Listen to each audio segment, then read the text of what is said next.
Okay, sorry for the interruption in the last video. We were here. Proteins form the structural basis of chromosomes through which the genetic information is passed from the parents to offsprings. The genetic code contained in each cell's DNA is actually information for how to make that cells protein. Actually ये जो genetic code होता है या ये जो DNA synthesis होती है basically, ये स्टार्ट जो अगर आप मॉलिक्यूलर लेवल पर देखें तो जो डीएनए का काम जो है वो आरएनए के साथ मिलकर प्रोटीन बनाना होता है। आपने you must have studied the process of transcription and translation. वहाँ पर जो है वो सबसे पहले कोडोन जो होते हैं specific kind of amino acid को पकड़ कर लाते हैं और एंटी कोडोन, और वहाँ पर प्रोटीन सिंथेसिस होती है। तो बेसिकली वो प्रोटीन सिंथेसिस वहाँ पर प्रोटीन बनती है जो कि बहुत से एंजाइम्स में बॉडी के टिश्यूज़ में कन्वर्ट हो जाती है। बहुत से एंजाइम्स जो कि कार्बोहाइड्रेट्स और इस तरह इनके मेटाबॉलिज्म में यूज़ होते हैं। तो बेसिकली मॉलिक्यूलर लेवल पे जो डीएनए आरएनए काम करते हैं that is actually protein synthesis. इतनी वाइटल है प्रोटीन के डीएनए लेवल पर भी इसकी जो है वो actually it is the reason for life. आप जो है अपनी ज़िंदगी जो गुजारते हैं, अगर इसके बिल्कुल बेसिक्स देखें ना मॉलिक्यूलर लेवल पे, तो वो प्रोटीन सिंथेसिस है। It is the particular amino acid present and the way in which they are linked together in a sequence that gives the proteins that make up the various tissues their unique functions and characters. Each protein in the body is tailored for a specific need. Proteins are not interchangeable. आप अगर एक amino acid change करते हैं, एक amino acid की position ही change करते हैं, जैसे कि आपने पीछे chemistry is such a unique thing कि अगर आप एक एलिमेंट को जो है वो मिरर साइड ऑपोजिट कर दें तो वो उसका आइसोमर बन जाता है, और वो आइसोमर भी ऐसा जो कि उसका फंक्शन कभी नहीं कर सकता।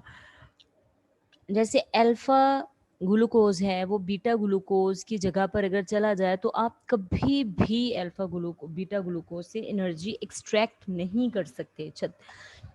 हालाँकि वही हाइड्रोजन, वही कार्बन, वही ऑक्सीजन, वैसी ही शक्ल, लेकिन सिर्फ़ और सिर्फ़ क्या कि आपकी एक जो है वो अल्फ़ा की बजाय जो अल्फ़ा कार्बन के ऊपर पोज़ीशन ऑफ हाइड्रोजन और हाइड्रॉक्सिल बॉन्ड जो है वो चेंज हो जाती है, एंड आपके सिस्टम ही रिकॉग्नाइज़ नहीं करता कि ये क्या है।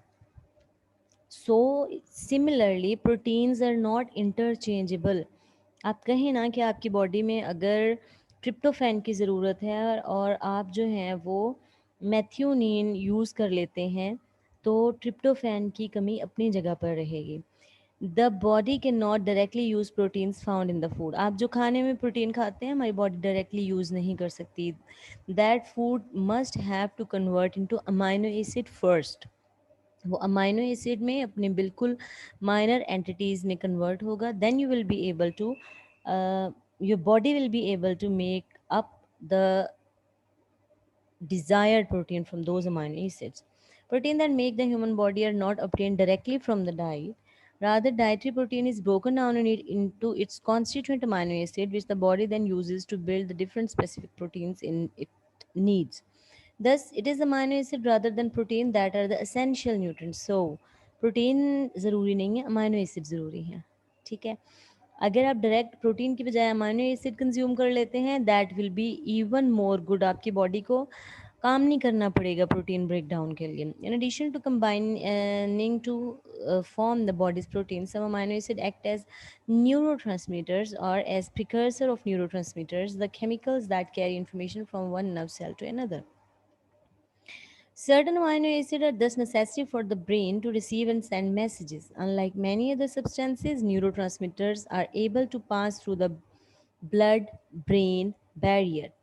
बहुत सारे सब्सटेंसेस जो हैं वो पास नहीं हो सकते एक ब्रेन की जो है वो एक शील्ड होती है ब्लड और ब्रेन के बीच में, ठीक है, वो उसको पास नहीं कर सकते बहुत सारे सब्सटेंसेस, बट ये अमाइनो एसिड करते हैं, because certain amines can pass through their this barrier, they can be used by the brain to communicate with nerve cells elsewhere in the body, right. तो ये न्यूरोट्रांसमीटर के तौर पर भी act करते हैं। Amino acid also enable vitamins and minerals to perform their jobs properly. Basically आप ये नहीं कह सकते कि विटामिन अमाइनो एसिड ज़्यादा इंपॉर्टेंट है, विटामिन बी ज़्यादा इंपॉर्टेंट नहीं है। Both are equally important. हर चीज़ की अपनी वैल्यू है, हर चीज़ का अपना फंक्शन है। अल्लाह ताला ने कोई भी चीज़ जो है वो बग़ैर किसी मकसद के पैदा नहीं की। सो ये सारे vitamin, minerals, amino acid, protein, carbohydrates, they are interlinked with each other and every nutrient has its own function and importance at its place. Even if vitamins and minerals are absorbed and assimilated in the body, they cannot be effective unless the necessary amino acids are present, and vice versa. इसी तरह से amino acid present है, अगर ये चीज़ें present नहीं है तो अमाइनो एसिड का कोई फ़ायदा नहीं है। For example low level of amino acid tyrosine में lead to the iron deficiency. ठीक है, आयरन है हमारे पास हमारी बॉडी में, लेकिन अगर फॉलिक एसिड नहीं होगा तो हीमोग्लोबिन नहीं बनेगी, टायरोसिन नहीं होगा तो हीमोग्लोबिन नहीं बनेगी। सो ये सारे कंपाउंड जो हैं इंटरलिंक्ड हैं और इक्वली इंपॉर्टेंट है। These are amino acid that can be used to provide energy directly to the muscle tissue.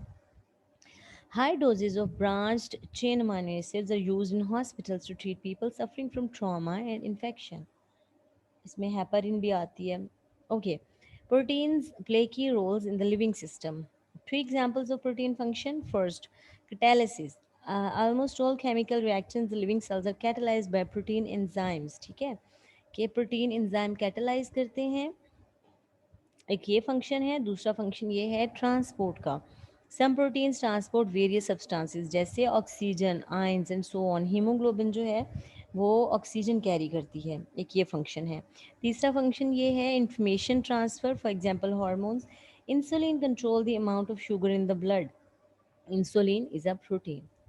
Okay, ये तो हो गए हमारे पास। अच्छा जी, अब भी हमारे पास नेक्स्ट जो है वो है अमाइनो एसिड। अभी हम ये जो है प्रोटीन की जो है फिजियोलॉजिकल फंक्शंस मैंने आपको बताए हैं, इंपॉर्टेंस बताई है, ये अब्जॉर्ब करें। नेक्स्ट लेक्चर आपका अमाइनो एसिड पे होगा। Thank you very much.